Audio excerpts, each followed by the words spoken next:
would love your reaction to this. I mean, this is something that we've come across in like a group that's recruiting veterans. So if you, like an extremist, if you look at like questions 15, 16, and 17. Jesus. So I'm looking at an intake questionnaire for a violent extremist group, and I'm gonna read you 3 of the questions. Question 15, are you in the military or a veteran? If so, which branch? 16, if it comes down to it, would you go against the oath you took in the military and law enforcement? You could end up fighting against your military law enforcement brothers. I mean, I think you gotta consider where somebody has to be in order to say yes to those 3 questions.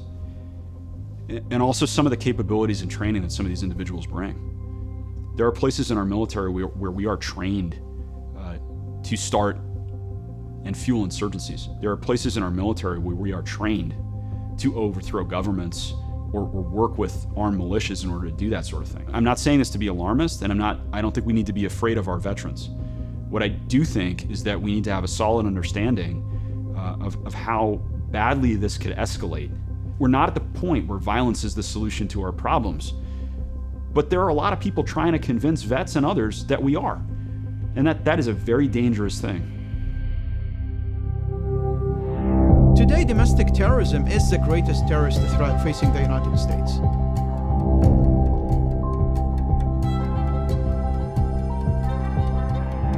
The threat is real, and we are all at risk. For decades, violent extremist groups have sought to infiltrate our military to gain tactical training and access to weapons and explosives.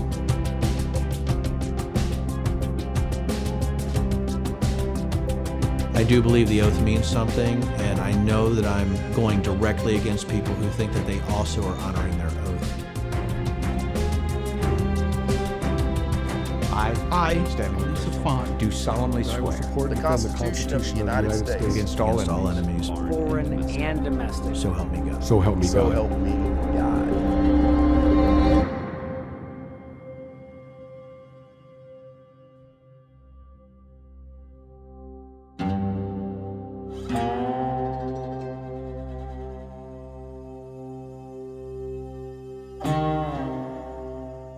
Go ahead and fill up this magazine.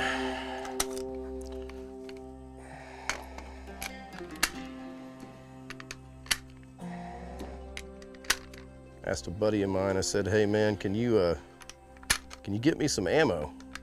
Some decent ammo. I can't find any. He said, yeah, man, I heard that there's a drug dealer down the corner. He's actually slinging ammunition now instead of drugs. So, bought some ammunition from the drug dealer. When people look at these guns, these rifles and these handguns and so forth, you know, there's a lot of folks that see something that causes violence. They see something that's dangerous and shouldn't be allowed in society and so forth. What they don't realize is that this is what gave us our freedom.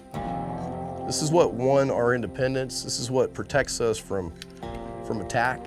It's not just our God-given right, you know, to defend ourselves. It's our constitutional right, but it's just right, you know, when you think about it. This rifle will never hurt or harm anybody unless something that comes up against it.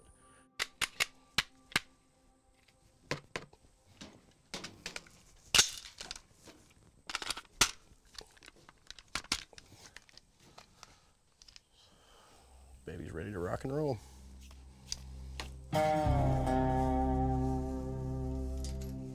Being a Texan, we're supposed to be able to protect ourselves. You know, the stuff that they show you on the movies, that's our real life. That's who we are, the cowboy way. And the cowboy way is to be able to defend yourself. And, you know, I'm proud to say that I can do that, you know, pretty effectively.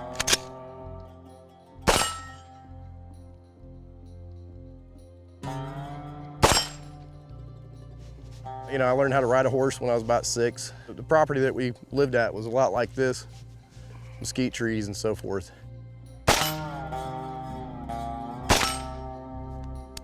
My grandfather gave me my first BB gun and, you know, showed me how to aim, how to breathe and shoot.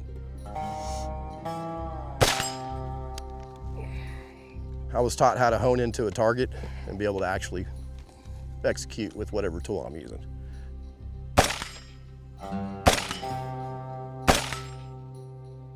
But what you learn in the military and the Army is your scopes will fail you, your red dots will fail you, the batteries will wear out, but your irons never, ever will. So I've never had anything on my rifles other than my iron sights. Not the best grouping, but from 60 yards, 50 yards, it'll work. Up close, they'd all be in the center. Good boy. Come here. Hey, puppy. I spent my whole life wanting to join the military. I mean, there's a photo right behind me of me when I was probably like 5 years old, wearing camouflage head to toe with a pair of dog tags. I feel like most kids that I grew up with went through a phase of wanting to be a cop or a firefighter or an army man, right? I never grew out of that. And when I was 16 years old, September 11th happened, and it kind of put a different spin on that desire to serve. I went to go out and find bad guys and find justice. So this, when I was 18 years old, in basic training, and it's the standard photo that you take before you know what anything on the uniform means.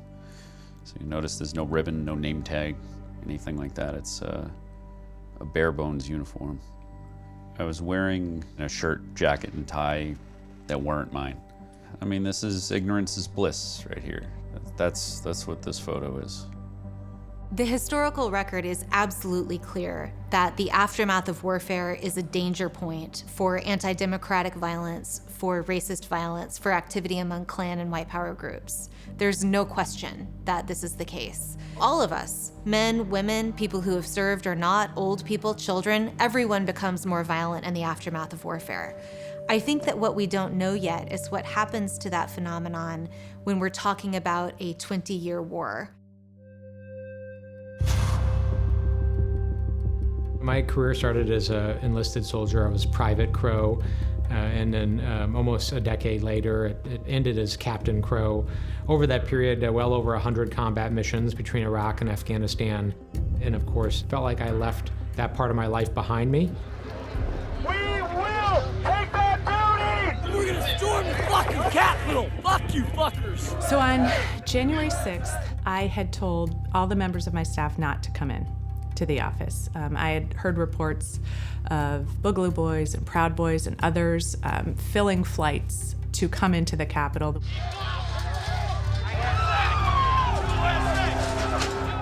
I think as a lot of us watch things unfold on the 6th and then have looked at a lot of the footage since, you see things we recognize as veterans. That's affirmative. Jesse, this is Tucker. On January 6, 2021, U.S. military veterans who had sworn an oath to defend the country were at the vanguard of a violent attempt to stop Congress from certifying the 2020 presidential election. They were determined to keep Joe Biden from becoming president. You can actually see, if you look at it, the militia groups, the Oath Keepers, the Three Percenters, the Proud Boys, they're organized. They're behaving tactically. They understand the dynamics of a crowd, and they're maneuvering to exploit that mass of bodies. So you see an organized line of militia members with shields ready to go, ready to exploit a breach, pushing the crowd in certain directions. The mob broke through into the Capitol. They evacuated leadership, they evacuated the floor, but they had forgotten that there were about 24 members up in the gallery. Everybody stay down! Get down! The floor of the House was evacuated, but there was no safe evacuation route, evidently, from the gallery. There's no safe place in the United States for any of these motherfuckers. Military Principle 105, cave means grave. And that's why I realized we were trapped. There was no way out, and we would likely have to make a stand or fight our way out. This was one of the more shocking moments of my life. I made the decision to call my wife and let her know that I love her, and to tell the kids that I love them. The only time that the U.S. Capitol had been breached before was in the War of 1812, and that was care of the British king. Here we are in the Capitol! No looking back now, boys. No looking back. This is what we fucking lived up for.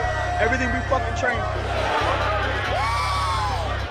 This was the kind of experience that I expected as a U.S. Marine in Iraq, but could never even imagine happening as a United States Congressman in Washington, D.C.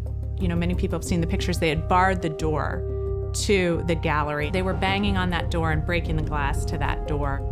I've often asked myself, how did I end up on one side of that door and my fellow veterans who raised their same right hand and took the same oath that I took, how did they end up on the other side of that door?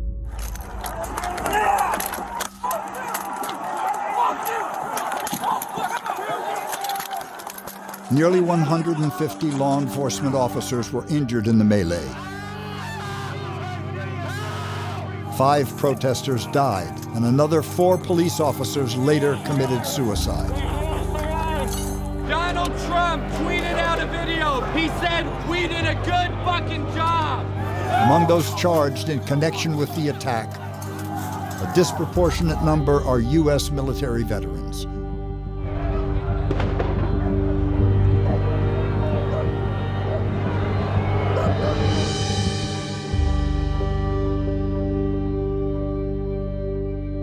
For me, now the Capitol is almost like walking around Gettysburg or Antietam or going to Pearl Harbor. And my son Michael was killed in action in Afghanistan in June 14th, 2008. And when you join the military, there's a lot of competing ideals of why you show up. And for most of it, there's a large amount of patriotism. But you never lose focus and never lose sight that, you know, I'm here in this country maybe to give them a better chance to experience what we have in America. Where it's not perfect, we are trying to form a more perfect union every day, and we want to give that chance to other people. My son died doing that in Afghanistan, only for us to lose that sight here. Veterans who swear that oath to protect and defend the Constitution of the United States against all enemies, foreign and domestic, of all Americans, they should understand how dangerous and unpatriotic this insurrection was. They were trying to overthrow democratic election results. They shouted for the hanging of our own vice president. That's a coup attempt. Watching the insurrection happen, and we're going to call it that because that's what it was, and watching veterans participate, being at the vanguard of that insurrection, it's mind-boggling. But I don't have a really good answer for why veterans would do that.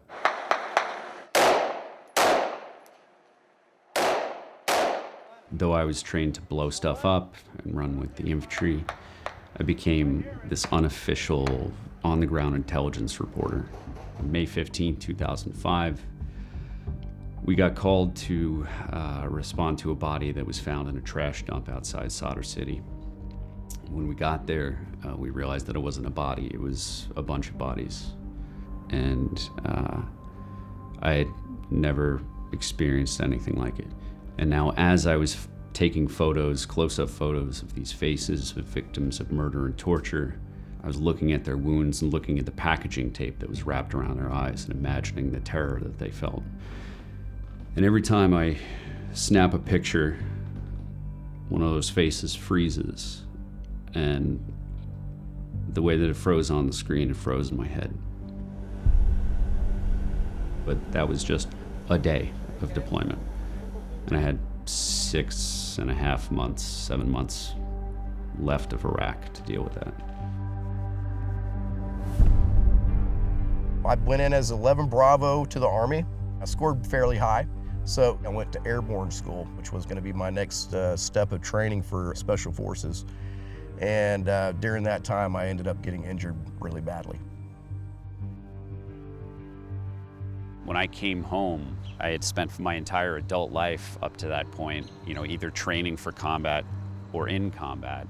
It was hard for me to think of anything positive in any way, whether it's for myself or for my country or for democracy or for the world.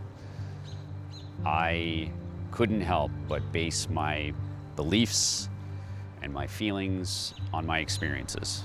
all of which had been horrifically fucking negative. When most come out of the military, they're coming out to a world that they no longer understand anymore. You really get lost in that life when you're in the military. And, what happens is you have the camaraderie, the friendship, all the good things that you have in the military. And then when you come out, you kind of have society that's undisciplined, incapable, and just downright ugly. Good evening, I'm Jamie Yukas. A massive police presence in Portland, Oregon today in anticipation of a violent confrontation. I'm a Proud Boy. I'm a president of the Hellgate Bridge Crew chapter in New York City. I'm also an Air Force veteran. What we're going through right now is a war on the U.S. Constitution. Biggest reason why I joined the Air Force myself, it's to give back to my country, to serve my country. I think a lot of that kind of came from my upbringing, the family that I grew up in, very proud to be an American. Very proud of what America stood for, what it represented around the world. Very patriotic. And I think a lot of those things are what's lost today. Members of the Proud Boys and Antifa fought multiple times. And Mayor Ted Wheeler just sent out a statement late today saying this past weekend, quote, put innocent lives at risk. The Proud Boys were founded in New York in 2016. You want to keep on poking a sleeping bear? Guess what? It's going to rise up, and it's going to be 1776 up into this bitch. And are classified as an international terrorist organization by Canada. We're Western chauvinists. What that essentially means is that we're the biggest cheerleaders for Western values, Western culture. Small government, maximum freedom, maximum liberty, pro-First Amendment, pro-Second Amendment, glorifying the entrepreneur, venerating the housewife. We're not militaristic in any way, shape, or form. The fact of the matter is you have good guys in this world, you have bad guys in this world. And the only way to stand up to the bad guys is to fight them. They came to prominence in America in September 2020 during a presidential debate between Joe Biden and Donald Trump. White supremacists and white Proud Boys, stand back and stand by. When I saw the President of the United States telling an extremist violent organization, stand by, that was a chilling moment. That was a chilling moment. For me, it wasn't any different than a president of the United States telling Al-Qaeda or telling ISIS, look, I have a tough election, stand by. Let me tell you what you need to do. Did we get a lot of notoriety? Absolutely, of course we did. But at the very same time, it's not because we're racist, it's not because we're white supremacists. If we think about what the militant right and white power movement looks like today, there are many of these groups. The specifics can change from group to group, but the overall intent is the same. The common ideology is simple. We had power. We should have power. Power is being taken away from us, and by any means necessary, we can get it back. Fascist groups, you have National Socialist groups, you have Southern Nationalist groups, you have all types of groups with all types of creeds, but ultimately we're all being united because we all believe in the same thing, which is ultimately that white people have a right to exist. And whether the we is a white we, whether the we is an anti-government we, they're all intertwined. The more laws they pass, it's going to end up the people versus the government. Right now, we're being peaceful. In the future, nobody knows when that breaking point's going to hit. Should have hit a long time ago, personally, for me. A lot of people think that, these are knuckleheads. We shouldn't worry about them. Unfortunately, we said the same thing about the jihadis prior to the events of 9/11. They live in caves in Afghanistan. They don't pose any threat to the homeland. But by the time we decided to go after them after 9/11, it was a little bit too late.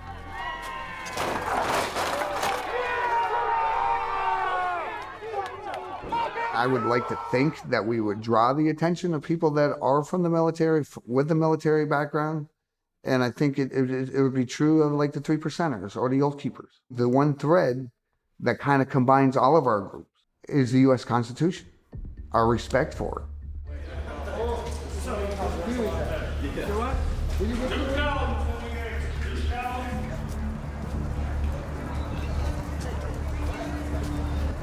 And I signed up to defend this country.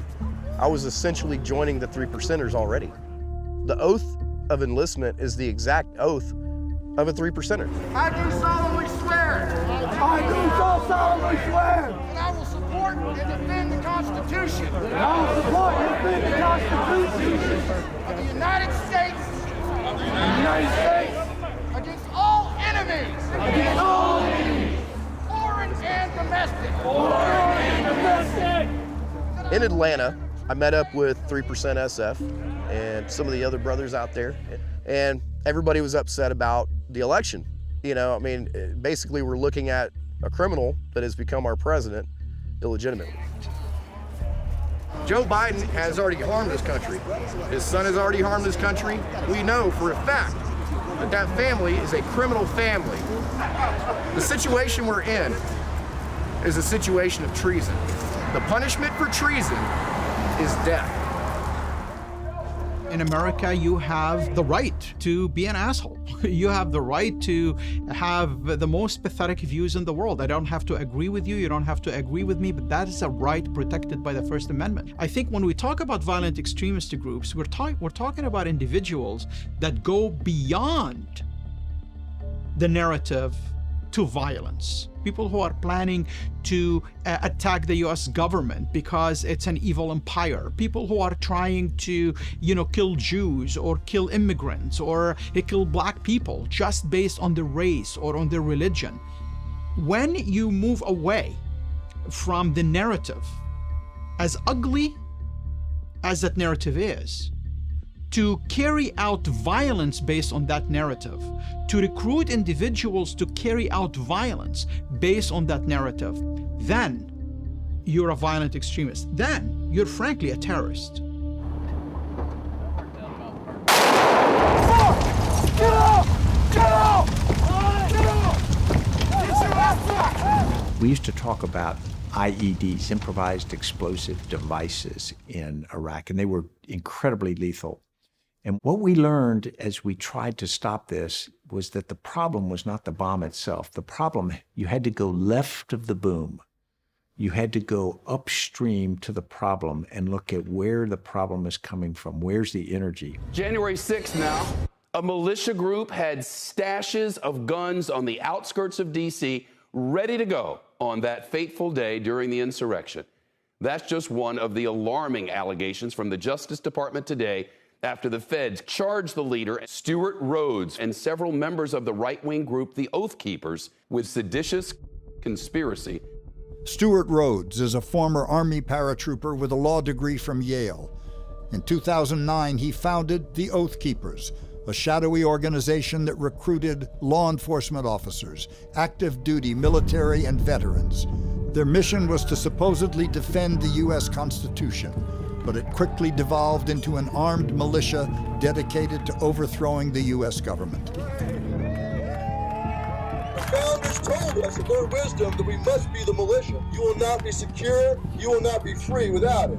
It's time we resurrect that and become the militia once again. There are thought to be 35,000 members in the organization, most of them heavily armed. And January 6th was not the first time Rhodes assembled his forces and an arsenal of weapons. A state of emergency in Louisville, Kentucky, after a grand jury decided not to indict 3 police officers in the shooting death of Breonna Taylor.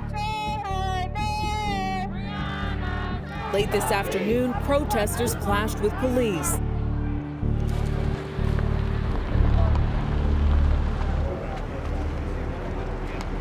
Guys, bring it in. Pay attention. You can't talk and listen at the same time. You're in a military operation. Behave like it. Overdrive is going to be Bravo team, and the pawn shop is going to be Charlie team. Following the killing of Breonna Taylor, the Oath Keepers went to Kentucky alongside local militia groups. We're here in Louisville to protect the Shell station and also the pawn shop across the street and also a private residence. You can't predict the unpredictable. You can't predict chaos. You can't predict stupid.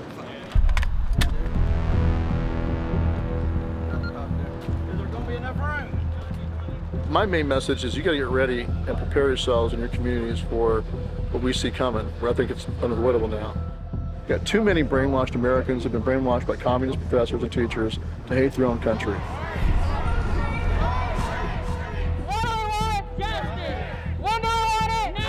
What do you do with someone that hates your own country, that hates you, by close extension, if you believe in your country still? 3, 2, 1, go.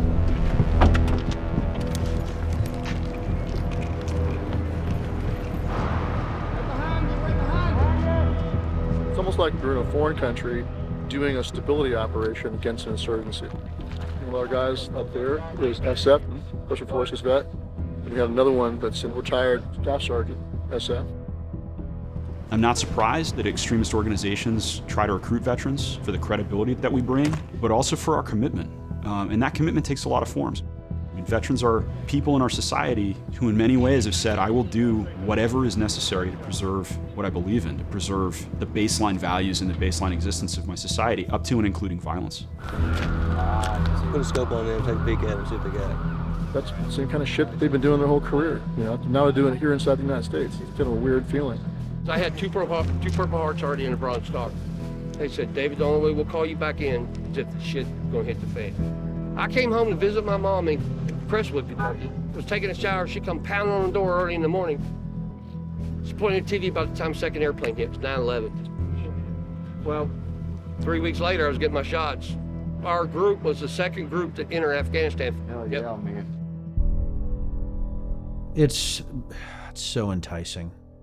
I mean, God, you get to fight again, you know? It's, you know, you're trained in certain things, you know, you can see the battlefield better.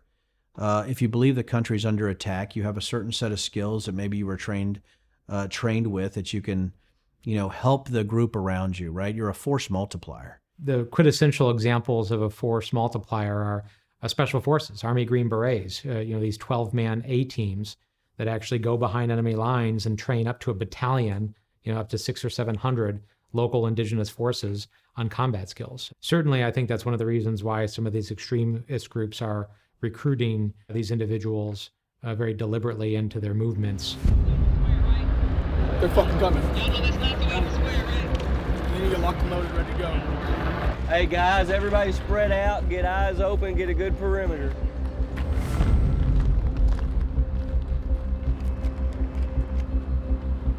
They light shit on fire, we can shoot on them, right? Yep. Very fucking well. Hopefully they light shit on fire.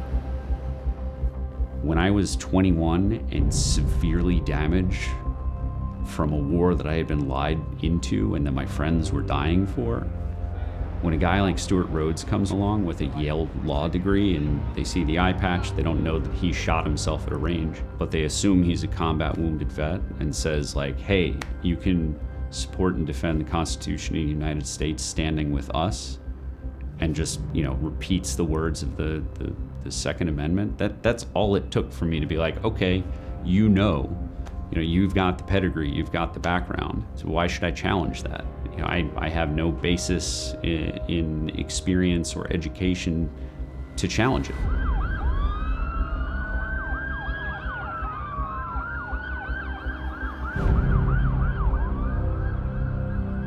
They're not gonna let them get anywhere near us. Yeah, no, because we're gonna fucking paint the streets, man.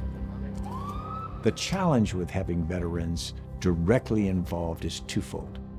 The first is that they bring a certain expertise.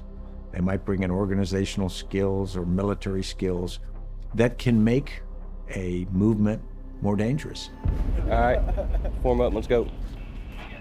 The second thing that's disturbing, however, is particularly in our society, veterans have legitimacy. They have a particular place of respect. And when we see veterans involved in something, it gives some component of legitimacy to that cause. Guys, our command's been trying to tell us to inform you that you are breaking curfew right now. Yes, sir. So if you could just go back to your post. Not my orders. Not by us. Just by, we will have to enforce curfew. I have no problem. 10-4. Appreciate it. Copy that. Thank you so much. Thank you. Very kind. Very polite.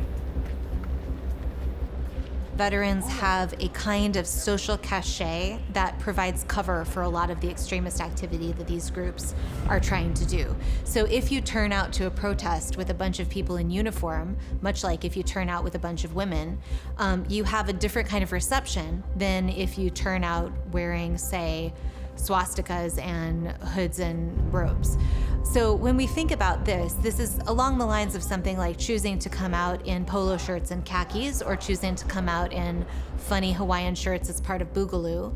Those are deliberate decisions that are made to create the opportunity for public reception. And the use of veterans is one way to do this among several. I've not been a part of any militia beforehand, but once they opened up and said that they were doing all this BLM and I'd seen my city on fire, I was just like, I've had enough. And so I reached out to my local militia, and I've been with them ever since. Yeah, straight back. When you're vulnerable and you're looking for family, because that's what the people you serve with are, they look like they could be family. They look like they can provide you that sense of purpose, that mission, that camaraderie that you had in the military, that you became dependent on, that became the center of your identity. They could give that back to you. And when he tells you to fight, you have no reason to question that, because he's giving you purpose and he's giving you a mission. Would you say the Oath Keepers are preparing for potential violence on and around Election Day? Yeah, we got our people across the country making plans, but there's too many of us. There's too many veterans, first of all, too many friggin' military veterans. That's one thing. I'm not a big fan of the war on terror. I wrote about a lot of our rights. One thing it did give us is a massive pool, huge pool of combat veterans. And about 95% of them are on the conservative side, or on the side of the Constitution. Yeah. So it's not going to play out very well.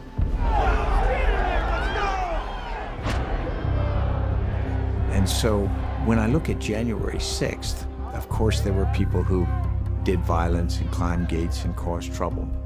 But in my view, they were likely the foot soldiers. They were the result of the efforts of other people. There's the man behind the curtain pushing everybody out. These are the half-cocked plans, the guys who go early. The people you really have to worry about are the people you don't even know exist until you're 2 years into the conflict. Because they're tactically patient and they're watching you. Oh my God! And I still am absolutely stunned that people don't see how awful January 6th was and what an indicator that is and how it's escalating. And anybody who says that this can't happen in a worse way, either they're ignorant or they're part of the problem. Overran the Capitol. We're in the fucking Capitol, bro. People shouldn't look at the insurrection at the Capitol as an anomaly. We should pay attention to the pattern that got us there.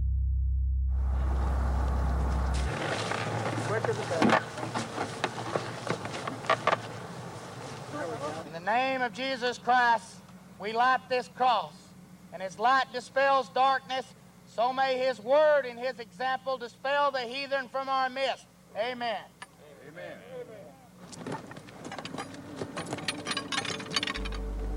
By this sign, you will conquer. White victory! White victory! White power! White power! We will fight! We will fight! There is one American example of an extraordinarily successful terrorist movement, and that is, of course, the Ku Klux Klan. Many people in the Klan talked about their experience as a continuation of warfare. The first wave came after the Civil War, and here we saw prominent veterans like Nathan Bedford Forrest, who rose to leadership of that Klan. And although it started as a veterans social organization, it very quickly pivoted to extralegal violence targeted at African Americans, which included night ridings, lynchings, serial rape, serial murder. All of these things were designed to create terror in African American communities, to control labor pools, to control local politics, and to keep African Americans from the polls. One of the main parts of the Jim Crow era was something that we would think of today as election subversion. And we would see in states like Georgia, where they refused to seat 33 state legislatures. We saw in states like Louisiana, where they refused to seat a duly elected United States senator. In North Carolina, where they held a coup to overthrow Black leadership in Wilmington. And in Mississippi, when winning elections by fraud and violence became increasingly difficult, white politicians turned to the state constitution. In 1890, Solomon Calhoun, the convention's president, gave delegates their marching orders. "We came here to exclude the Negro. Nothing short of this will answer."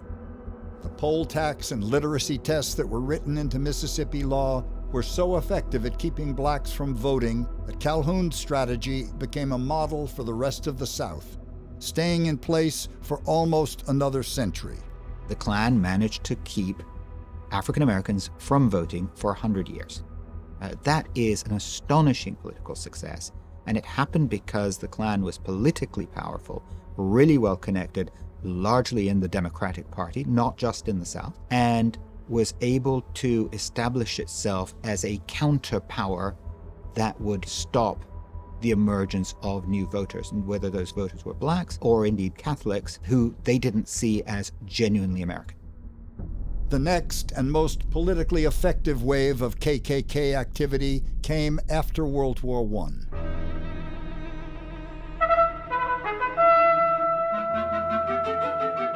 The second Klan that emerges after Birth of a Nation, a movie that really changes the perception of the Klan, that Woodrow Wilson as president screens in the White House, allows a new media-savvy extremist movement to emerge. And this is when you really saw the group take off, not just in the South, but nationwide. This is the Klan that reached a membership of some 4 million people and 10% of the state of Indiana. They were parading in public on the National Mall in Washington, D.C., and the founder of that organization had been a veteran of the Spanish-American War. It comes to a head in 1924. The Democratic Party has a convention in Madison Square Garden, and the Ku Klux Klan decides that it's going to stop the Democratic Party from condemning Klan violence, and they pretty much take over the party and make sure that it is running on their agenda.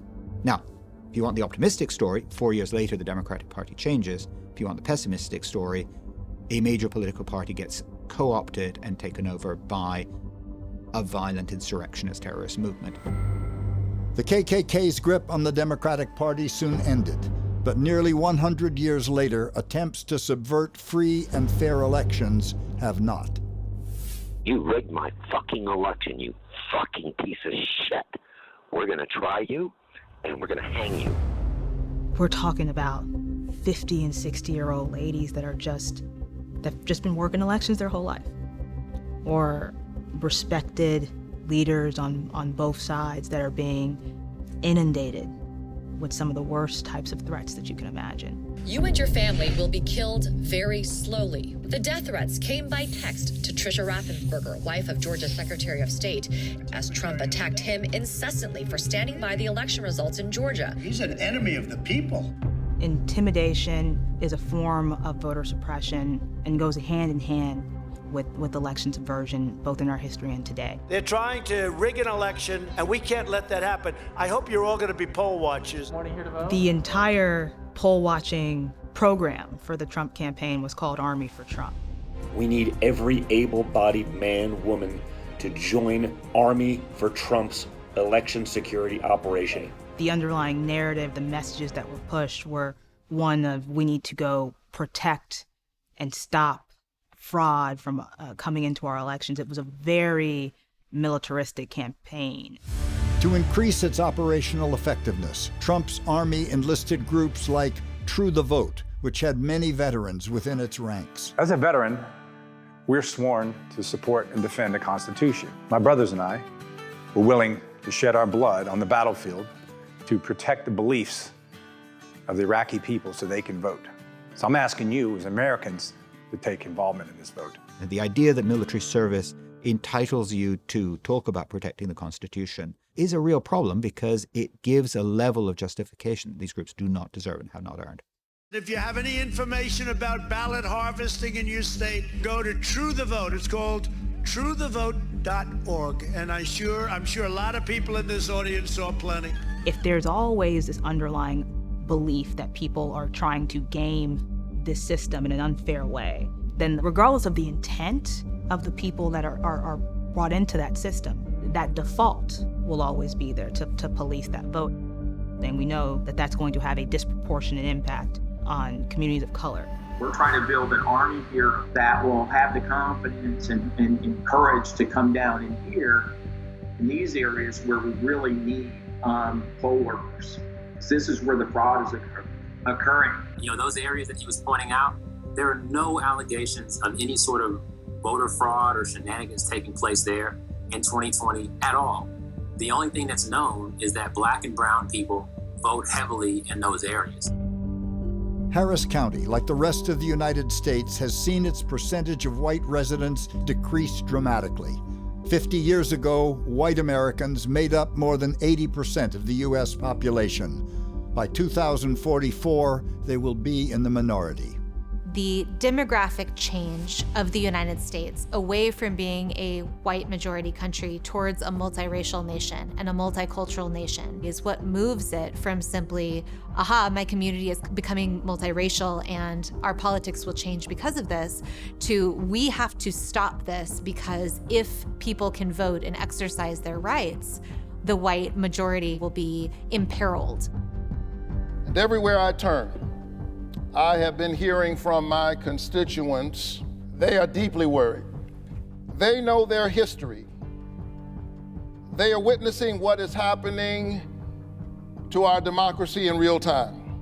In the aftermath of the 2020 election, Republican legislatures in Georgia and 18 other states passed a slew of laws that limited access to the ballot box. But what is even more disconcerting is that these politicians in the state legislature have already laid the tracks to take over local boards of elections, control the count. We can get to the same place through bureaucratic violence, as some would say, as we can get to through actual violence and intimidation. And when you marry those two, then you are in a unique era of suppression and anti-democratic efforts.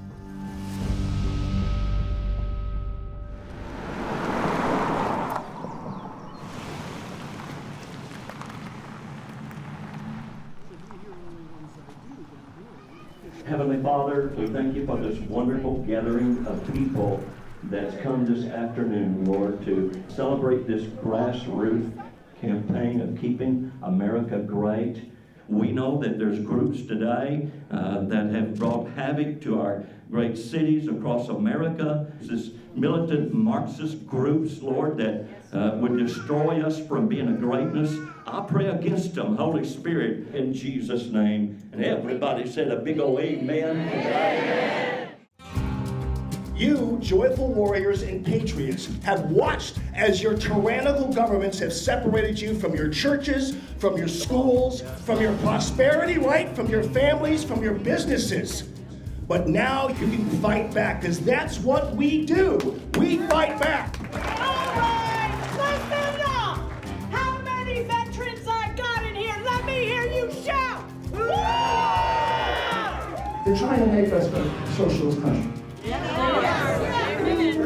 And maybe they're trying to make us a communist country. I am deadly serious. The next 3 years is going to determine whether we remain a free country. That's why all over America, we need people like Eric, particularly in the Senate.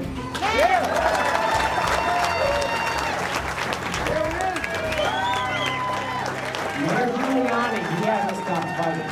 He's still on the front lines. And the day after the election, he said, you know what, we got some serious irregularities here. We need to look into this fraud. And what did you hear from the mainstream media? Over and over again, they said, oh, that's just crazy. You can't do that. You can't say that there's any fraud in the election. Well, I'm proud to tell you, I'm the only person in this race from Missouri who went down to the front lines in Arizona myself to look at the election audit. And they need to audit the whole election. They need to audit the whole election. Eric Greitens is a highly decorated former Navy SEAL and a Rhodes Scholar. He grew up as a Democrat, and after leaving the service wrote several best-selling books about humanitarianism. Strength and Compassion is a book of photographs and essays from 8 different countries where I did international humanitarian work and documentary photography. He also co-founded the influential veteran nonprofit, The Mission Continues. Everybody's home sleeping. We're out here working. The mission continues, man. Our belief at the Mission Continues was that every single veteran who was coming home was an asset and that they could all live lives of purpose and dignity and meaning here at home. In 2015, he became the Republican governor of Missouri, but resigned less than 2 years later in the wake of a sex and fundraising scandal. In 2021, he began his campaign for the U.S. Senate. When I took the oath to serve in the United States military, I took an oath to defend the Constitution against all enemies, foreign and domestic.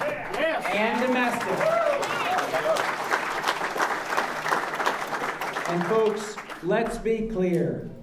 We have a fight on our hands for this country, and we're here to let the mainstream media know, and let the left know, and the establishment know, and let the rhinos know that we are going to win, and we're taking back our country. We are taking back our country. Yeah! This is our country, and we are taking it back.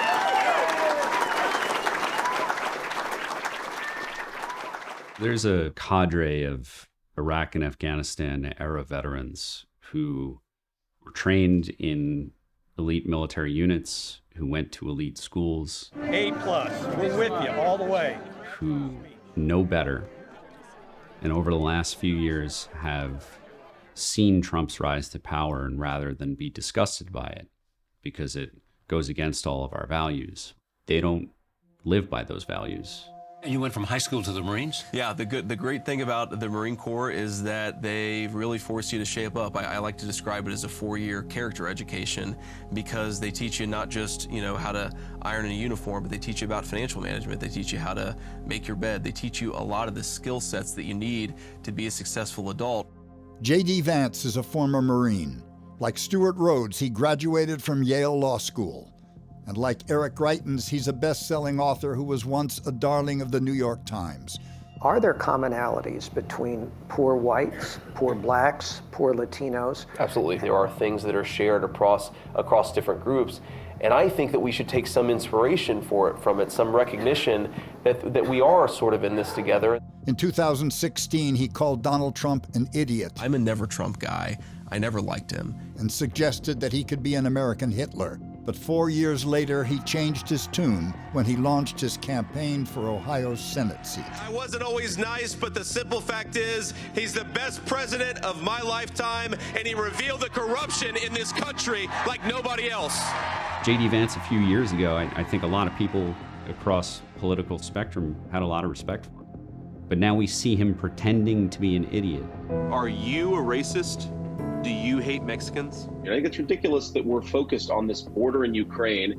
I got to be honest with you, I don't really care what happens to Ukraine one way or another. A guy like Eric Greitens or a guy like J.D. Vance, they didn't internalize any of the morals that are supposed to be instilled in us during our training. Things like valor and honor and respect.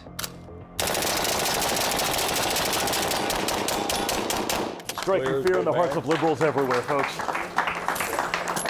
They understand when they're lying. They understand when they're fueling hatred. I say it all the time, right? I think the election was stolen from Trump, and technology companies would not let us talk about the fact that Joe Biden is the leader of the world's biggest crime family. And they recognize that they need to do it in order to achieve power. Part of the problem for the young veteran, too, is that some of these manipulative voices are former high-ranking military leaders. General Michael Flynn!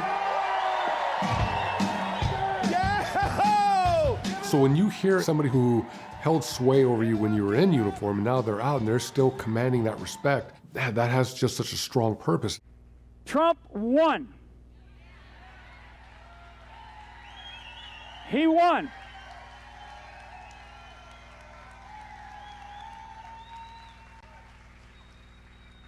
He won the popular vote. He won the popular vote, and he won the Electoral College vote. Flynn's a character. He's something special. It comes a little bit from the camaraderie of being a military person. I can look at Flynn, and I can see that he's got some really, really deep love for this country. and respect for it, and he does respect his oath. I am not a conspiracy theorist. I base my life on facts and judgment and what I believe is right for this country, period. Flynn has been exposing truth left and right, and that's what makes him one of the most dangerous men in America. Michael Flynn is a retired U.S. Army 3-star general. His specialty was military intelligence. Is it trusted? You know, the intelligence community wants to, validate the sources of information that we have in order to make it, to ensure that it's believable, reliable, relevant. And the teams he led were notoriously effective in rooting out insurgencies in Iraq and Afghanistan for over a decade. In 2012, he was nominated by Barack Obama to be the director of the Defense Intelligence Agency. Mike Flynn brings to this position decades of experience in military intelligence. His knowledge of the 21st century battlefield is unsurpassed. But 3 years later, the one-time Democrat had become an avid supporter of candidate Trump. Lock her up, that's right. That's right, lock her up. And would soon become President Trump's national security advisor. But just 22 days into his term, Trump fired him for lying about his interactions with Russia. The evolving and eroding level of trust as a result of this situation is what led the president to ask for General Flynn's resignation. And General Flynn would soon enter a plea deal with the FBI. His prison sentence was under review when Trump pardoned him in December 2020, less than a month before leaving office. Mike Flynn and I served together for many years, and we're very close friends. I disagree with him politically. I am disappointed by the nature of the comments that he makes, the calls to action. This is one of our top quality guns, and maybe I'll find somebody in Washington, D.C.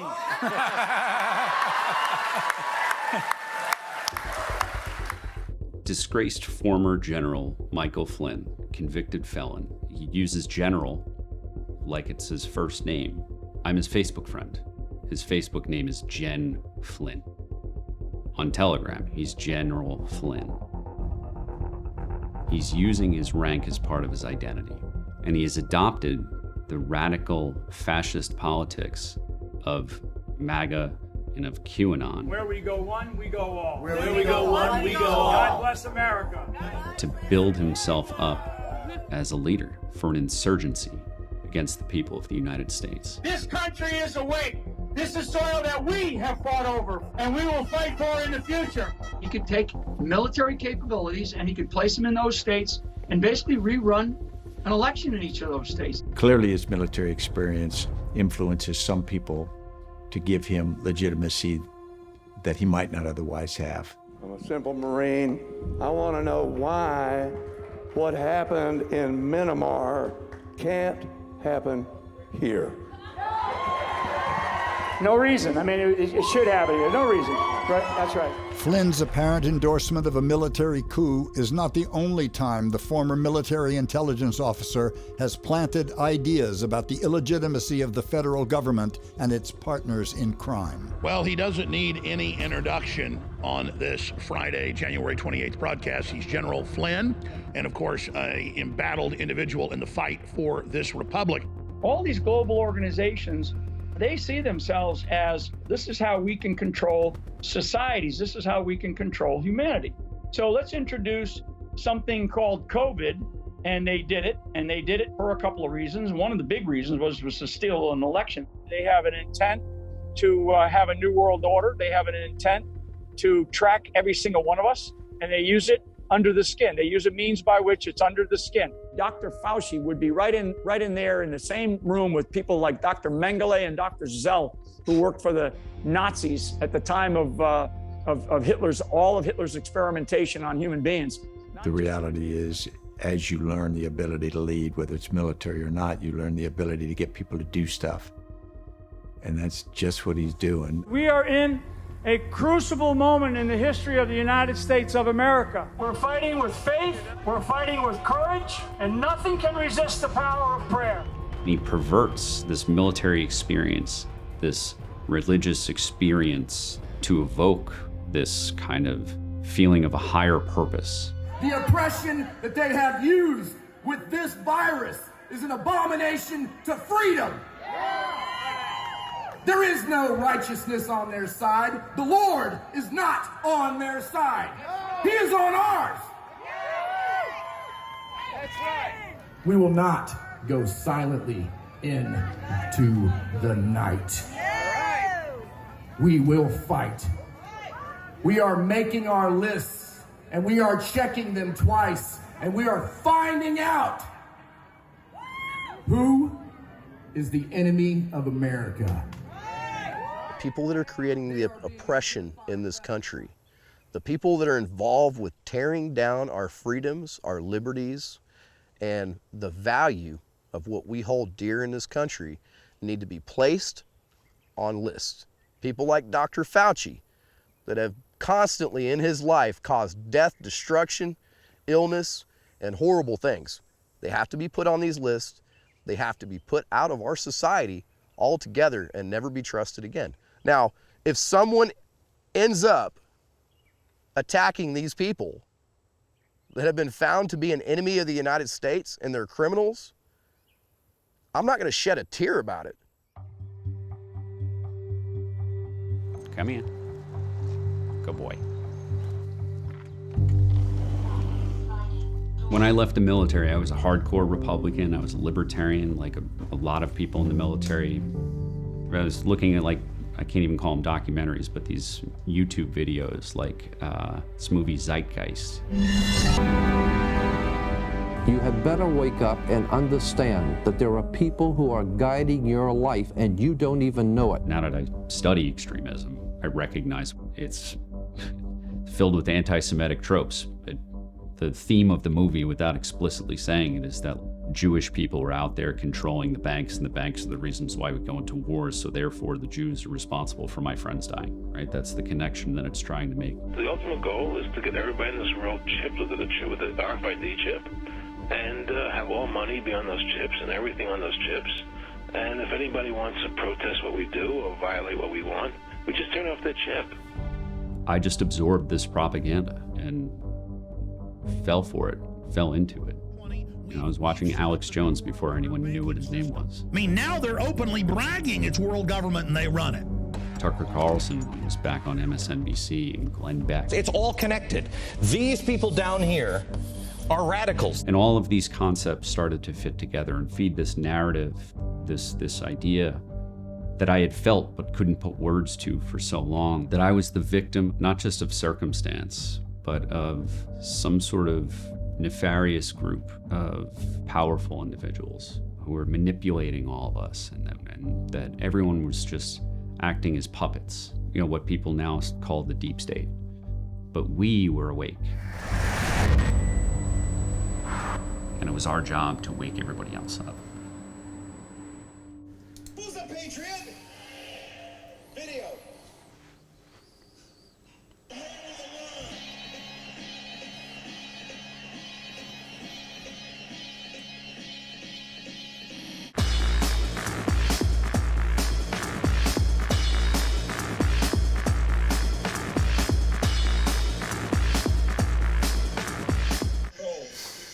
Ladies and gentlemen, prepare for the storm bag. Yep. There's a lot there. They flashed photos of the pyramid on our dollar bills. They showed a picture of George Soros. They talked about the World Bank.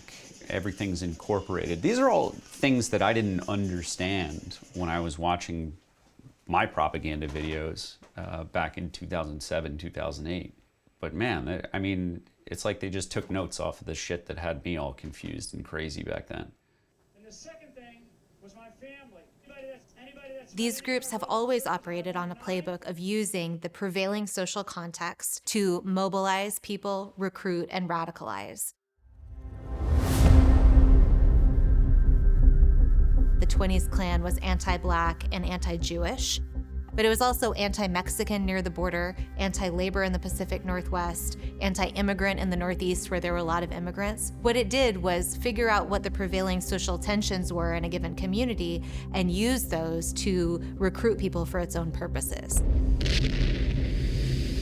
The prevailing feeling among a host of veterans returning from Vietnam was that they had been stabbed in the back by an ungrateful society, their own feckless government, and the media elite. Well, it seems now more certain than ever that the bloody experience of Vietnam is to end in a stalemate. It made them ripe recruits for a new conspiracy-fueled wave of violent extremism, aimed at rooting out the enemy within. The Cubans are coming in by the thousands. The Mexicans are coming in by the millions. The Haitians are coming in from Haiti or wherever that little nigger country is, coming in by the hundreds of thousands. White people have had enough. They can no longer even afford to buy proper housing for themselves. Yet our government would have us spend thousands and thousands of millions of dollars on non-whites.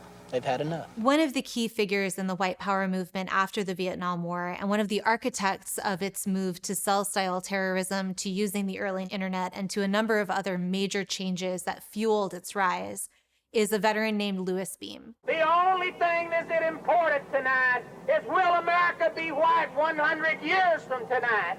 And if so, will you commit yourself to the battle to make it so? Louis Beam served 2 tours in Vietnam as a helicopter gunner and came home in 1968 with multiple medals for bravery in combat. It says that I use great professional skill and courage in the face of great personal danger. That hasn't changed at all, in my opinion. Presently, I'm having to use utmost skill, and I think it does take courage to do what I'm doing, and I'm doing it in the face of the enemy. This time, the enemy goes under a different name. Beam took the skills he honed in the military and brought them to the KKK, where he rose to Grand Dragon of the Texas Knights. I had been paid by the government $300 a month to fight and kill communists, or execute them, whatever term you want to use, in Vietnam. And what is the difference between Vietnam and Houston, Texas, but a few thousand miles?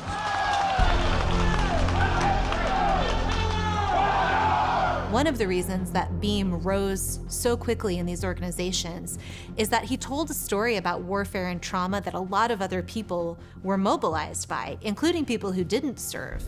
I saw a young man, about 19 years old, entrapped in a armored personnel carrier about 22 miles northeast of Saigon, with his legs pinned beneath the seat as a result of a rocket-propelled grenade, and he stayed on the radio, kept asking for help, asking us to come get him. So his argument was about the wrongness of war, the horror of seeing casualties in the field, the horror of losing your fellow soldiers. But his pivot was, this is why we should come back to the United States and bring that violence home to everybody who left us there. Our mission is a reconnaissance patrol. We have information that the enemy is in the area. Oh! The Jews have assumed leadership of the federal government. They totally control it, and they're controlling us thusly. The government that's in Washington, D.C. today does not represent the interests of the white people. Therefore, we will replace them with people who will represent the ideals of white Western Christian civilization. How are we going to replace them? By any means necessary. We want the heads of the enemies in our toe sacks. In Vietnam, they took ears, we're going to take heads. Beam's rhetoric and military exercises eventually got the attention of the FBI. And in 1983, he left Texas for Hayden Lake, Idaho, a haven for white supremacists. He joined forces with Aryan nations and began to command a cell-style terrorist movement of white power activists. The idea was that one or a few white power activists could work together towards a commonly held set of goals and targets, but without prosecutable ties between them and without direct ties to movement leadership. But there was a problem. The cells, which were spread across the country and into Canada, still needed to communicate with each other. And even when the FBI wasn't listening on their phones, Beam wanted to do more than talk. He wanted to share ideas and create networks. So they created a social network called LibertyNet, and one of the first postings was titled Online for God and Country. And then Louis Beam traveled around the country teaching people how to go online.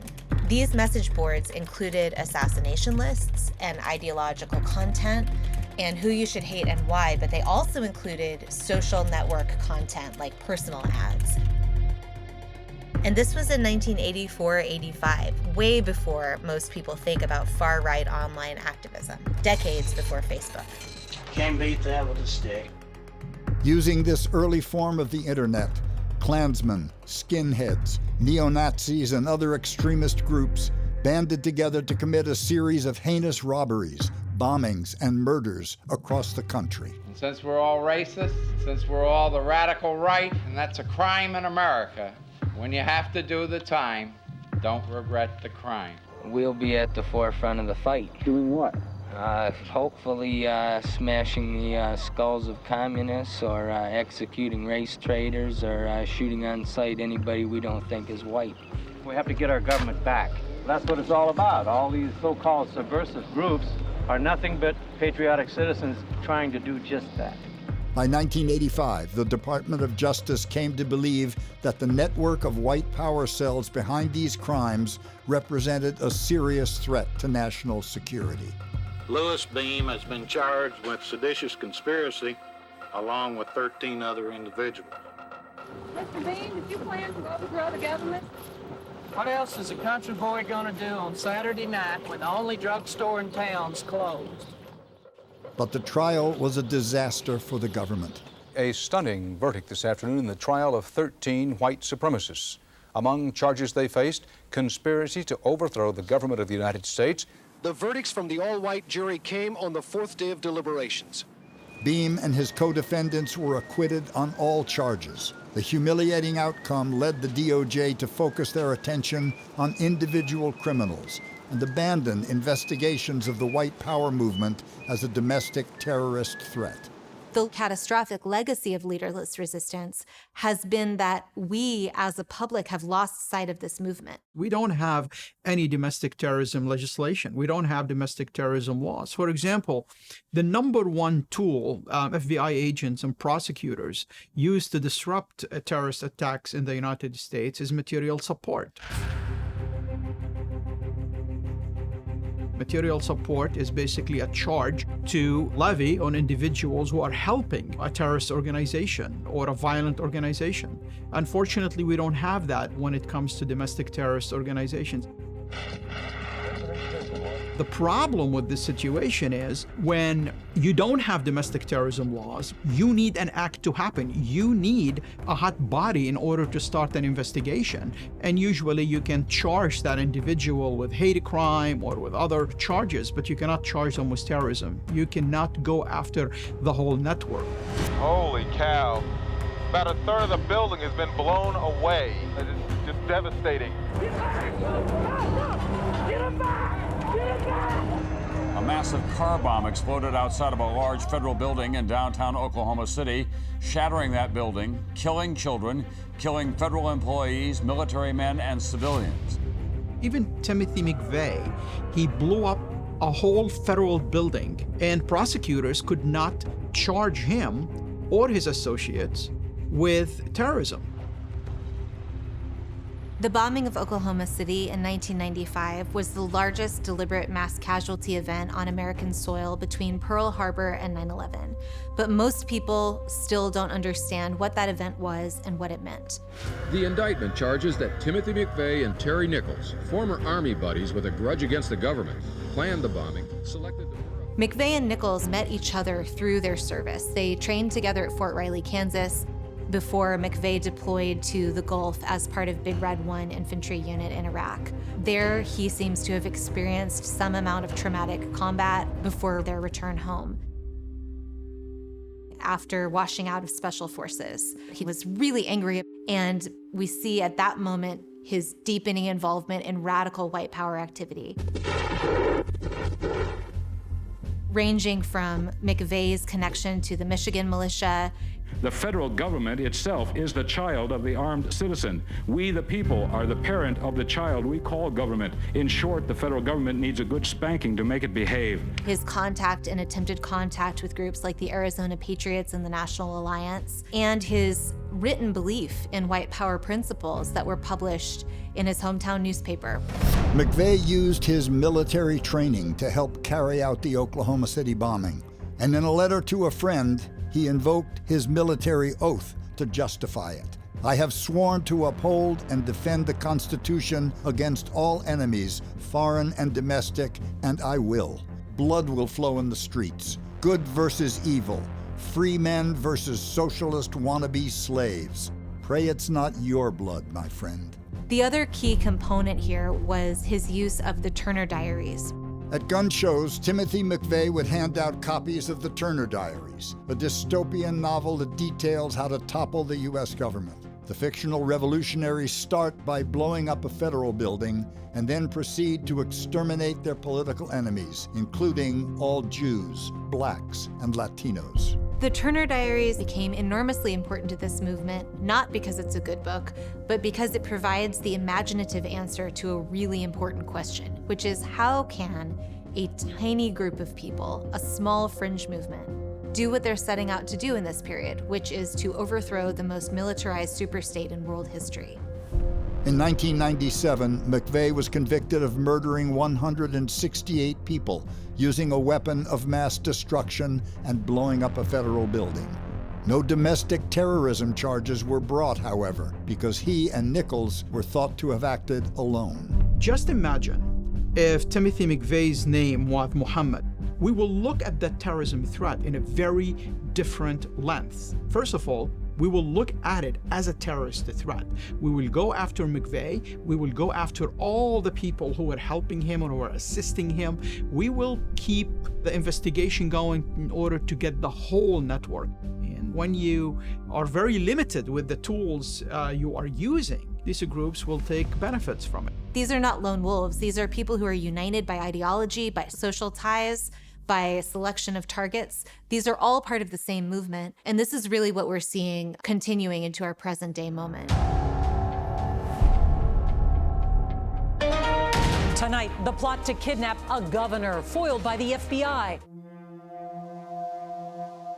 In October 2020, less than a month before the presidential election, 14 men were arrested in a plot to kidnap Michigan Governor Gretchen Whitmer.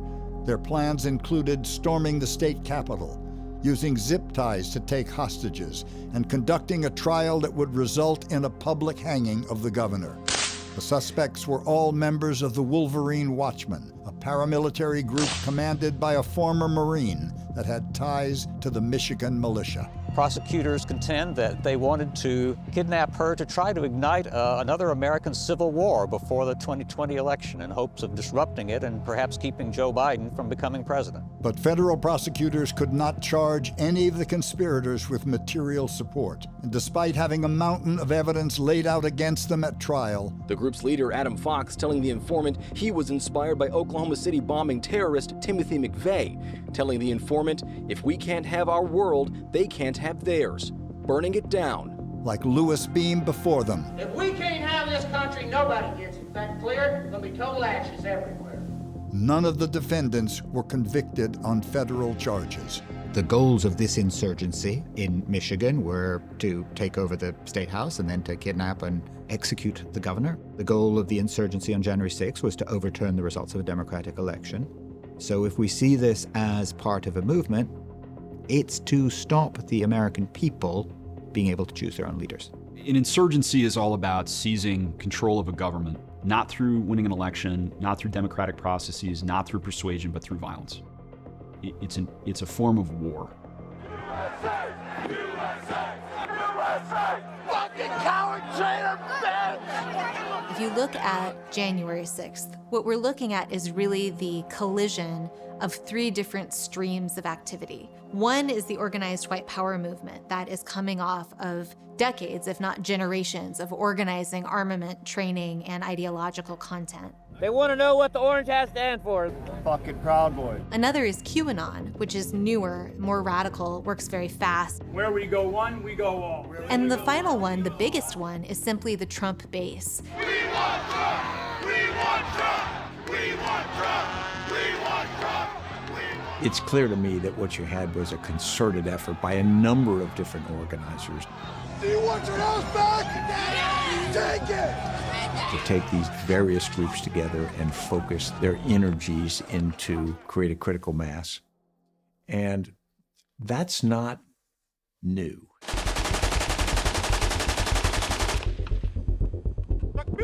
الله أكبر!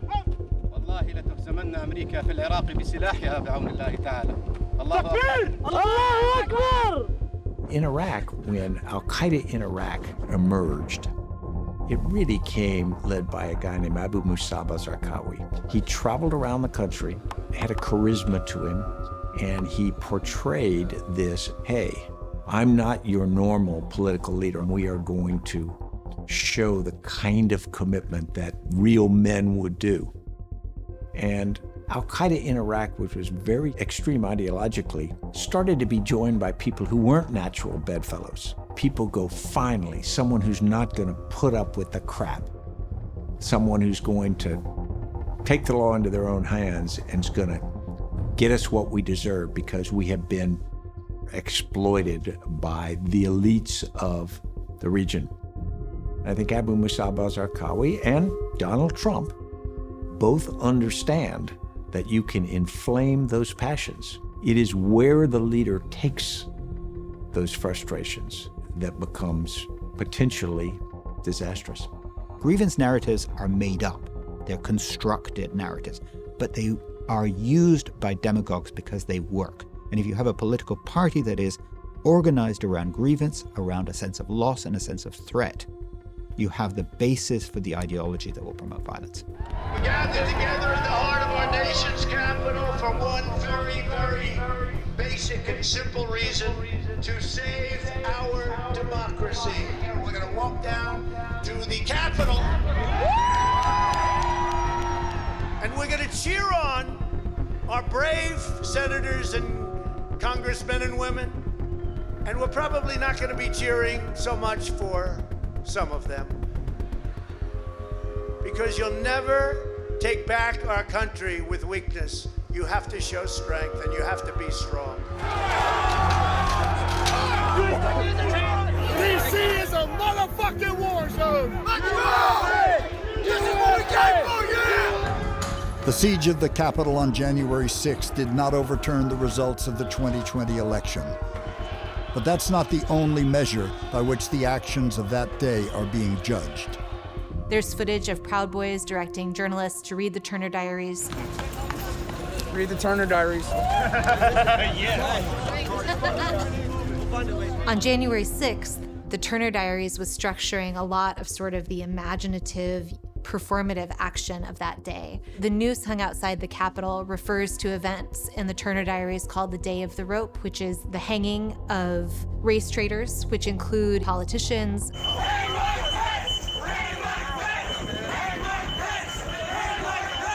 and significantly, there is a strike on the Capitol that is not supposed to be a mass casualty attack. In the Turner Diaries, it's a mortar attack. It's meant to be simply the selected killing of a few corrupt legislators in order to show other white people that extremists can strike at the heart of American power. Yeah! Yeah! We did it! We did it! We fucking did it. Yo, take laptops, paperwork, take everything. All that shit. My friend's sitting in police right now. And by that measure, I think that they succeeded. Donald Trump tweeted out a video. He said, we did a good fucking job.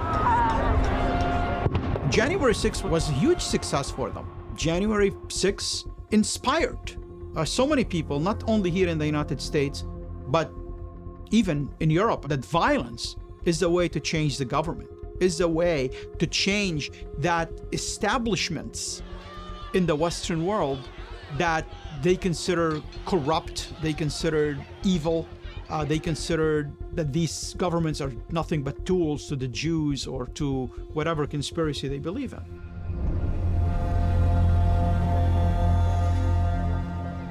You believe the rich people in the world are using this disease and exaggerating it to create some sort of apocalyptic nightmare, right? You think it's common sense that we all have to stay inside and be afraid of the air?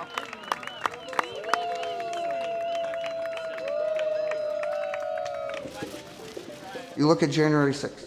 I think the people that were there that participated in it, number one, they wanted it to serve as a wake-up call to those people who are in power. And the fact of the matter is, every single person that was there that day is a patriot of this nation. Yo, Randy, maybe you want to put the beers inside the fridge. Maybe you want to get off your ass and do something. Being a patriot, being a person that loves their country, especially, being a military veteran, you take an oath to the Constitution. And for a lot of those people that were there that day, they felt that their Constitution was being shredded up. Our democracy was being shredded right in front of our eyes. I think it's absolutely heartbreaking to see veterans involved in these things. And I know for a lot of them that their hearts are in some ways in the right place. We just don't live in the same world of truth anymore.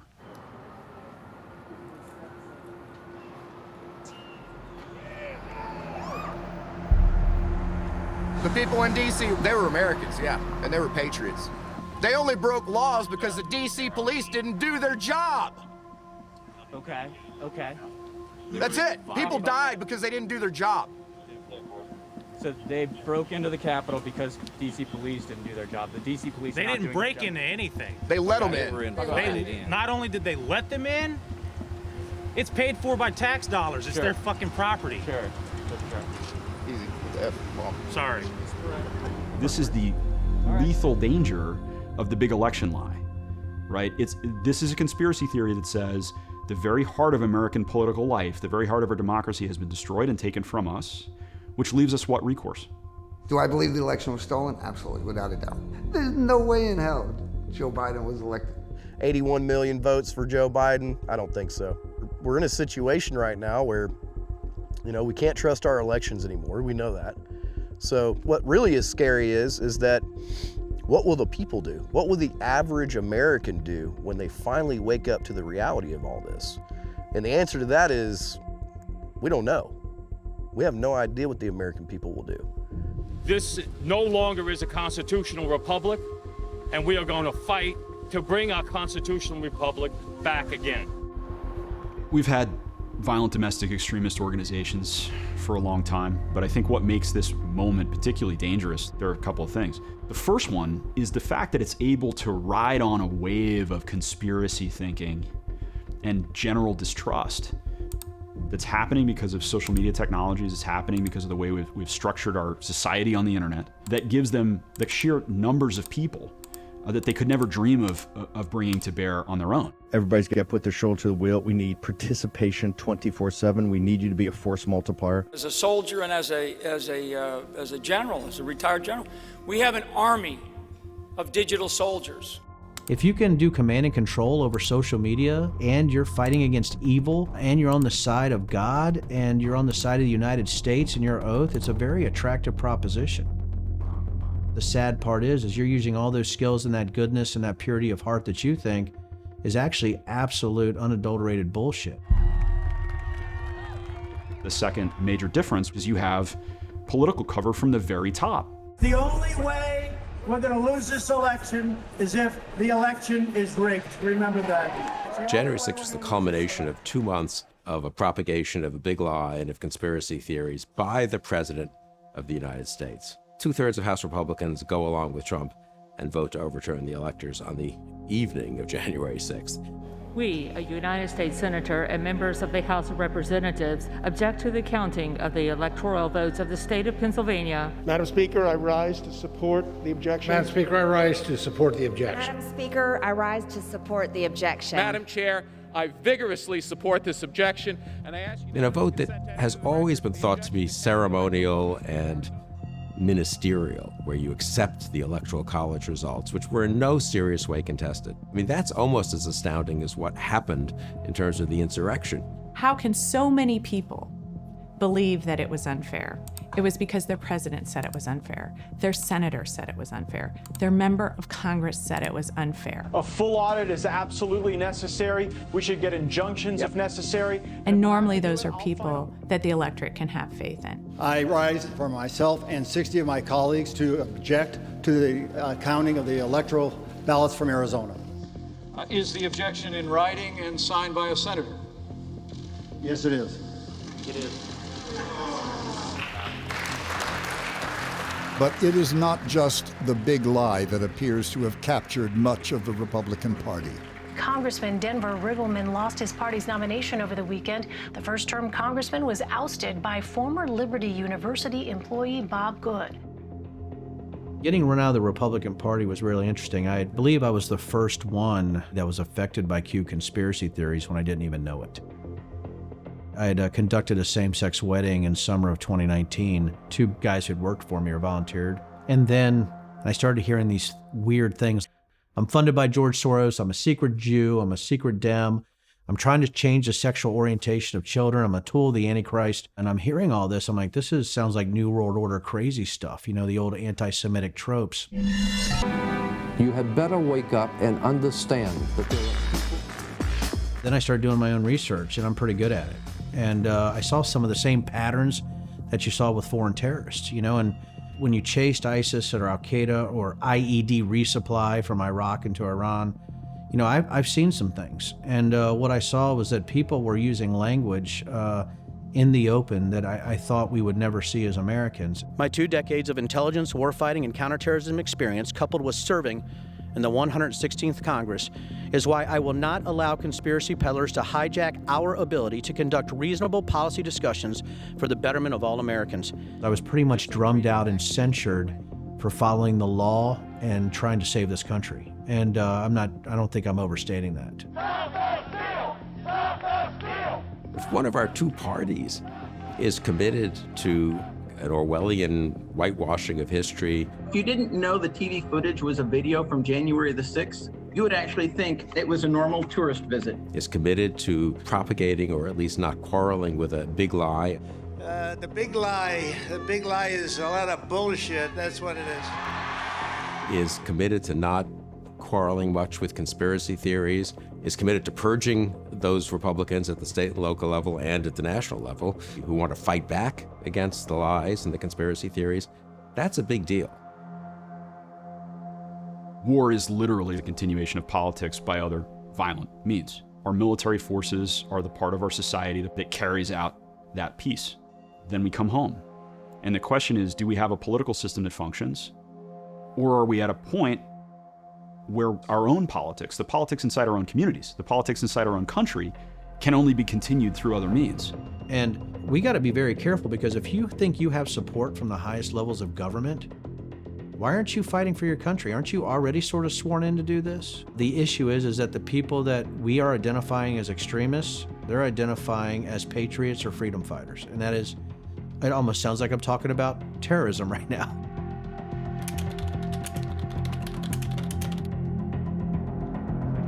One of the organizations that I'm particularly interested in is the Patriot Front.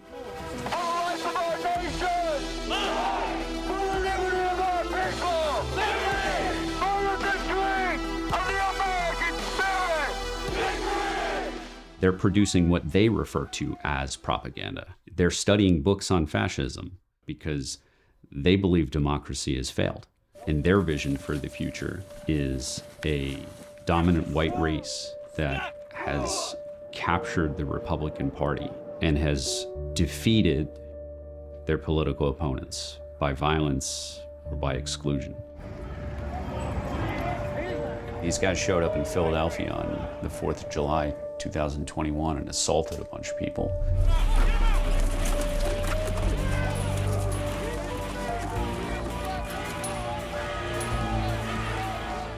Nothing came of it, because the local cops didn't know what the hell they were dealing with. So this is a fascist gang who's operating all around the country. Police in Idaho say they prevented a possible domestic terror attack over the weekend. 31 men were arrested, all dressed alike, allegedly on their way to wreak havoc at a pride event in the city of Coeur d'Alene. Coeur d'Alene is just a few miles north of Hayden Lake, and the Patriot Front, following in the footsteps of Louis Beam, had made it a base of operations. And in the same way, Denver Riggleman had been targeted by QAnon for officiating a gay wedding. Q's rhetoric casting the LGBTQ community as groomers and pedophiles helped put them squarely in the sights of the white nationalist Patriot Front. While the Proud Boys, the Oath Keepers, the 3%ers are a threat, the ones that I'm really afraid of are the Gen Z ones. The service members who have served during a time of relative peace, these young people who joined to fight, never got a chance to fight, and who, starting in conservative echo chambers online, have been brought into the Proud Boy to fascist pipeline. So Gab is an alternative social media platform that was created to be a safe space for neo-Nazis. One of the groups on here is the National Justice Party. This is a neo-Nazi party within the United States whose goal is to use protests to radicalize Trump supporters into explicit white supremacy. They're developing new and original propaganda that paint them in a light of achieving the power and the ability to shape politics and engage in violence in a way that they thought they were going to get from the military. They understand how to recruit people into that lifestyle. So right here, this is in Italian, Me ne frego. I don't care. That was the slogan of the fascist party under Mussolini. So what they're trying to do is make white nationalism look like it's a testosterone-filled way to be a man. I believe that these young veterans who are getting out and joining things like the Patriot Front and Nationalist Socialist Club, and the word Nazi is Nationalist Socialist. I think that the Republican Party is more than capable of adopting that ideology in a way that's unfathomable even to me. I never saw us where we are today. I think another 4 years, things could be far worse.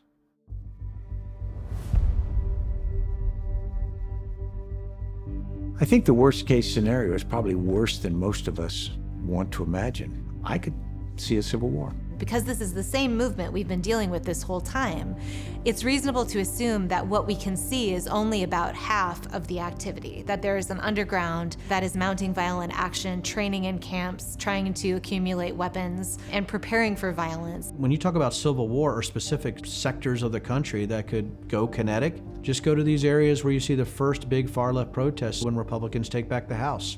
Boom. If there's anybody out there from Antifa or Black Lives Matters, spin your first fucking bullet at my chest, okay? Or if Republicans think that one of the state elections were stolen, boom. Forget writing your legislators. You gotta do something. It's us, it's we the people. You're gonna have to take my life. There's no way. I'll die on this hill. There's no way. No way. All of this can happen. Who's to say that if legislation came down where we lost our Second Amendment tomorrow, that wouldn't start a civil war? To be honest with you, I don't know of any veteran that wants war in this country. But at the very same time, when you look back to what our founding fathers wanted for this country, we are so far away from that today. It's just something they're ready for, and their gun safe is full. If you're prepared, you're prepared, and if you're not, you're not. If you're armed, then you're somewhat prepared to defend your family and yourself. If you're not armed, you're dog meat. There's imminent civil war. If we don't fix our elections and actually make them bona fide again, we don't have 2024. There is no 2024. But it is the election of 2024 that opens up a different front, one that is potentially as dangerous as a violent civil war. There are people in this movement who believe that the nation cannot be saved as it is and must be overthrown in order to make way for a white ethno-state. And then there are probably people in this movement who think, aha, there's an opening here to run for office and mount a sort of coup from inside in order to change the very nature of the nation. I worry about scenarios in which, in 2024, One party controls Congress, the other party wins a presidential election, and Congress refuses to certify the election. The Republican Party has a pretty systematic plan to have state legislatures impose themselves much more directly into the certification of electors, to perhaps also suppress some Democratic votes along the way. So I do think the chances of a real attempt to overturn a legitimate election result are not nothing, and they're not tiny. And then somebody as president or people that are elected that aren't there in a legal way. And then that's when the dissent happens, and that's the end of our country and our legal norms. And that scares the hell out of me. This country, you as individuals, with the individual liberties and the individual rights that you have, you need to start assuming risk for your neighborhoods, and your communities, and your towns. You have to get involved. General Flynn's ultimate plan is to undermine democracy, is to get his digital soldiers to radicalize the rest of the Republican base. Go run for dog catcher. If you don't like this, who's running your school board, go run for the school board. If you don't like who's running your little town or your little parish, go get involved. If Flynn can convince his followers to push enough good people out of government, they'll beat us into submission. I don't want guys like disgraced former General Michael Flynn to be deciding who's an American and who's not. General Flynn, do you believe the violence on January 6th was justified? I said fair. Because their movement is about excluding others. It's not about the will of the people. It's about suppressing opposition. It's about power. General Flynn, do you believe in the peaceful transition of power in the United States of America? Fair. This is how countries fall apart. Part of my experience as a veteran and as somebody who's worked with refugees and done human rights work, I know what happens when the center cannot hold and a society falls apart. I know what happens when your ethnic identity or your in-group, out-group membership becomes a life and death issue, and when neighbors start killing each other. I've seen it. And whatever your Twitter bravado about the next civil war is, nobody wants to see that. I mean, that is the road to hell. The very worst case scenario is that we slide to authoritarianism, that we are not able to climb out of this. We have seen this happen over and over and over again in other countries. We have seen them fight back against the first wave and not be ready for the second and not be ready for the third.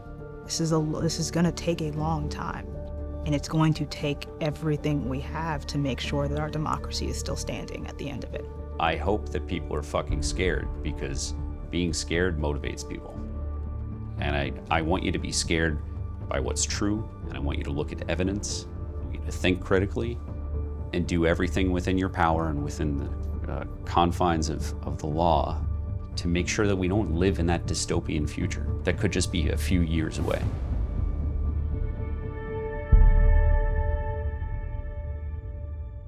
I went to my son's gravesite, and I just felt so helpless. It made me angry that my son's sacrifice almost felt like it was in vain. Now, I've refocused, and I had to take a look at it, and I had to do a lot of soul searching to understand that that's not the case. And this fight is not over. It's far from over, and it may never be over. But his sacrifice is not in vain. My service of everyone else, of all Americans, regardless if you wore a uniform, as long as you got up in the morning, you just try to do the right thing, it's not in vain. What if every young American did national service for a year? Maybe in uniform, but not necessarily. What if they did in healthcare, conservation, education? How would they feel about each other at the end of that? By experience, we know you almost always feel different, more tightly. You break down many of your preconceived prejudices against other groups. Trust starts to build. In 2013, I first applied to my local community college. Having had my military experience turn out so negative, I'll be honest, my confidence was destroyed. And I was like terrified of registering for classes because I was terrified of failure. And I went over the course of my first semester at Nassau Community College, fulfilling a lot of bad stereotypes about veterans, you know, coming in, having my headphones on, having my hoodie over my head, kind of just like sitting down, not talking to anybody, not engaging. And a group of student veterans at my community college identified that, recognized that it was a problem, and helped to break me of my shell. I went from being that guy who doesn't talk to anybody and sits in the corner to being elected to represent all of the student veterans of my school. Student Veterans of Nassau is a chapter of Student Veterans of America. It's a national organization focused on basically easing people in the transition from combat to college to careers. One of the things that the Veterans Center does is it allows for us to kind of get back into an environment that we're familiar with. It gives us a sense of camaraderie that we really miss from the military. It's not something that happened overnight, but it set me on the path towards recovery. And rather than feel like the future was predetermined by these powerful groups and that there was nothing that I could do to fight against them, I started to accept the idea of maybe the truth is somewhere in the middle. And because most of my interactions with the outside world were in person, person to person, I wasn't as easily able to seek out an echo chamber that didn't challenge my opinions, that only reinforced my beliefs. That diversity of opinion is what kept me from, joining the Oath Keepers when it first sprang up. That helped to break me out of it. A lot of veterans getting out, they don't have that opportunity. We're in a different world. In this new world, our troops have to be trained to not only defend themselves against a Chinese sniper or a Russian tank, but against enemy disinformation campaigns on the internet. It's also true that disinformation is not just coming from China and Russia. We know how to combat malicious misinformation. We did a pretty good job teaching soldiers and citizens how to not fall for Nazi propaganda. We did a pretty good job teaching soldiers and citizens how to not fall for communist propaganda all through the Cold War. The problem with that, of course, is that opposition to the Nazis was a goal shared by both political parties in America. Opposition to the Soviet Union was a goal shared by most across the political spectrum in America. Right now, this conflict, it's far too partisan, it's far too divisive, and it's far too politicized. We know how to do this, but it takes unity. And this is a layer cake of problems. This is something that does not just exist at, say, DoD policy level. This is about how journalists talk about the movement, how our laws prosecute the movement, how our national leaders direct their time and attention. We know that there is a lack of political will to establish or to create a domestic terrorism law. Yet, I think there is a big possibility that we can designate these groups as international terrorist organizations. So what that means, we can take all the rules, the laws, the authorities that the FBI and other law enforcement and intelligence agencies have to go after them the same way we go after international terrorist organizations. Who's paid a price? Who's paid a price for being a conspiratorial, irresponsible, demagogic extremist? With the exception of a few true believers who were just duped and taken in and foolishly believed all this stuff, most of them are going along, doing fine. Voters need to decide whether they are comfortable with those who incite violence representing them. And movements like this end when the entire population decides that they are unacceptable. We haven't seen that yet. So the ideal solution is de-radicalization, but that's not something I'm interested in. I'm interested in justice, and I'm interested in imposing costs on people who are trying to hurt America and Americans. All I think about all day is finding bad guys and hoping that they end up in jail. Documenting any potentially criminal behavior, documenting things that, if they're not illegal, society would frown upon. And ultimately, it's to put a cost behind being an insurgent within the United States. I'm a Nazi hunter. But it doesn't mean we're going to win, and that's what I want to tell people. This good doesn't always triumph, but I do believe the oath means something, and I know that I'm going directly against people who think that they also are honoring their oath in the same way, and that's why I think this makes this dangerous. But what's enabling that schism to happen is the lie. Which world of truth do you live in? It's not about commitment to country. That's shared. So the only way to get back together, the only possibility of reconciliation is a conversation that can occur in in an environment of truth. We can either reconcile with each other as a country, or we can have a conflict. Where do I want America to go? Not here, not where we're at. This path we're on will kill us. It'll kill this country, it'll kill freedom, it'll kill our camaraderie, it'll kill our compassion and our human decency for each other. What I'd like to see is for the people on both sides all come together and agree on going by the truth only. If we can do that, then this nation can be salvaged. Do I see that happening? No, I don't. I can hope though.